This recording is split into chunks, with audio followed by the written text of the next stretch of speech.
Selamlar. Bugün sizinle bir şey yapıyoruz ama ne yapıyoruz ben de bilmiyorum. İddia odur ki karnivor ekmek yapıyoruz. Dün YouTube'da gördüğüm bir tarifi birlikte yapacağız, deneyeceğiz. Bakacağız bakalım ucundan kenarından ekmeğe benziyor mu? Yenilebilir mi? Yenilemez mi? Bugün farklı bir format deneyelim mi? Mesela şey deneyelim. Kendi maaşlı elemanına kendi yazdırdığı soruları sanki başkası soruyormuşçasına sordurtan, böylelikle kendi sorularını kendisi cevaplayan eski televizyon yeni YouTube ünlüsü formatı. Yapalım mı onu? Peki Haluk Bey niçin karnivor ekmek tarifi?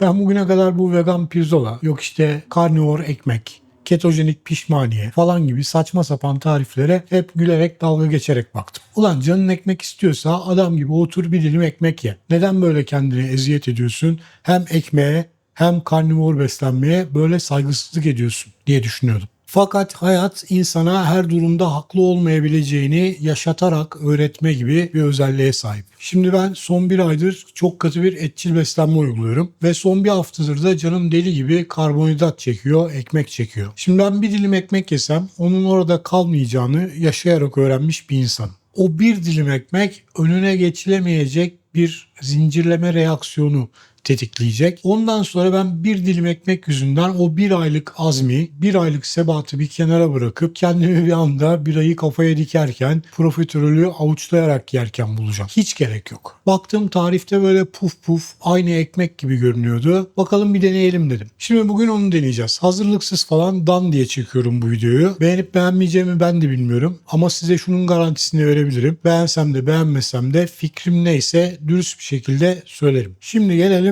tarife. Malzemelerden başlayalım. Malzemeler çok basit. Hepi topu 3 tane malzeme var. Yumurta, tam yağlı krema tozu, olmazsa tam yağlı süt tozu da olur ve kabartma tozu.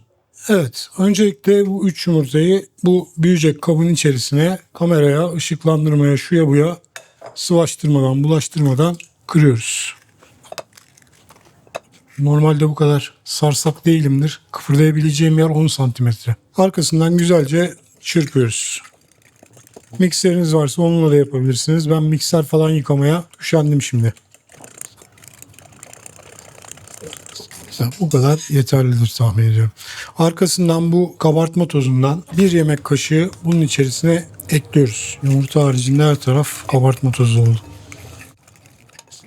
Kabartma tozuyla bunu iyice karıştırdıktan sonra bu ne yüzü belirsiz gavur icadından 1,5 bardak kadarını bunun içerisine ekliyoruz. Bu bir karıştıralım sonra devam ederiz. Hatun bunu yaptığında bu giderek hamur kıvamı alıyor. Bakalım alacak mı? Tabii bu tip şeyler markadan markaya değişiklik gösterir diye tahmin ediyorum. Kadının kullandığı krema tozu benimkinden farklı markaydı. Bunların nem derecesi falan farklıysa tarif değişir. Ayarlayarak gideceğiz. Birazcık daha koyulaşması lazım. Demek ki biraz daha krema tozu eklemem gerekecek. Yarım bardak daha ekleyeceğim. Bakacağım. Evet, bu haliyle iyidir. Şimdi bunu 5 dakika kadar kendi haline bırakacağız. Bu arada tepsiyi ve fırını hazırlayacağım.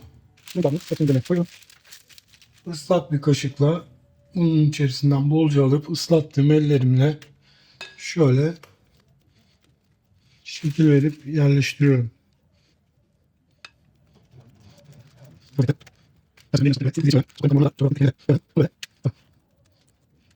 Ardından fırını 180 dereceye ayarlıyoruz ve kızmasını bekliyoruz.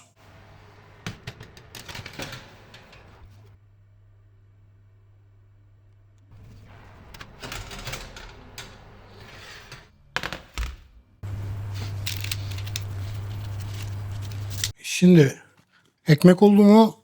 Olmadı. Böyle yana doğru genişledi. Pide gibi bir şey oldu.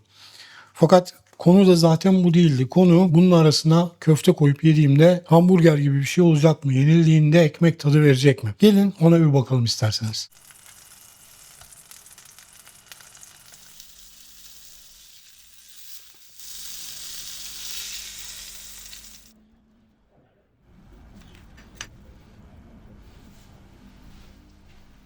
Evet, şimdi gerçeklerle yüzleşme zamanı. Bakalım tat olarak nasıl? Öncelikle ucundan bir sadece ekmeğin tadına bakacağım. Yani ekmek olduğu iddia edilen şeyin. Bayağı lezzetli, bayağı yağlı. Ama ekmekten ziyade pastanelerin yağlı poğaçaları olur ya. Onlara benziyor. Böyle çok yağlı, çok peynirli bir poğaça gibi. Yağlı olması şaşırtıcı değil. Tam yağlı krema tuzu kullandım çünkü. Bir dahaki sefere süt tuzu kullanırsam bu sorunun önüne geçeriz diye düşünüyorum. Yani lezzetsiz değil, çok lezzetli fakat çok fazla yiyebileceğimi sanmıyorum. Kesinlikle gider ama dediğim gibi ekmekten ziyade poğaça ve yine ekmekten ziyade pide oldu. Bu tarifi ama üzerinde çalışıp düzeltiriz diye düşünüyorum. Ama çok yağlı. Ellere bak. Evet. Müsaade varsa bu videoyu da burada sonlandırıp yaklaşık çekimiyle bilmem nesiyle 2 saat harcayıp yaptığım şu ekmeği ağız tadıyla gömmek istiyorum. Ekmekten ziyade poğaça diye de eklemek istiyorum yani. Kendinize iyi bakın. Sağlıklı kalın. Etçil kalın.